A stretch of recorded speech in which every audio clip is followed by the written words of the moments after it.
Hi hello வணக்கம் நண்பர்களே. இன்றைக்கி நம்ம பார்க்க போகிற குட்டி ஸ்டோரி ஒரு காமெடி ஸ்டோரி தான். ஆனால் அதில் ஆழமான அர்த்தம் இருக்குது. ஒர்க் முடித்து வீட்டுக்கு வந்த கணவருடைய காலை பார்க்குறாங்க மனைவி. காலெல்லாம் வீங்கி இருக்குது, சிவப்பாக இருக்குது. பதறி போய் என்னங்க என்ன ஆச்சு, காலெல்லாம் இப்படி வீங்கி இருக்கு அப்படின்னு மனைவி கேட்குறாங்க. அது ஒன்றும் இல்லைம்மா, ஆஃபீஸில் போன வீக்கு கிஃப்டாக புது ஷூ கொடுத்தாங்க. அது ரொம்ப டைட்டாக இருக்குது, சைஸ் சின்னஸாக இருக்குது, காலுக்கு சரியாக பிளட் ஃப்ளோ இல்லாமல் இப்படி வீங்கி போச்சு அப்படின்றாரு. ஐயோ பாவமே, அப்போது சைஸ் மாற்றி கொடுக்க சொல்லி கேட்க வேண்டியது தானே அப்படின்னு மனைவி கேட்குறாங்க.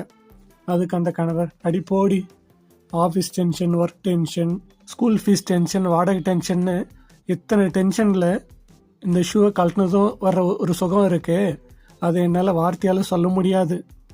அதனால தான் நான் ஒரு வாரமாக அதையே போட்டு இருக்கேன்னு சொல்கிறாரு. கதை சொல்லும் கருத்து: ப்ராப்ளத்தை ஃபேஸ் பண்ணாமல் நம்ம டயட் பண்ணுறோன்னு சொல்லிட்டு வேறு எது மாட்டிக்கிறோம். மறக்காம வீடியோ லைக் பண்ணி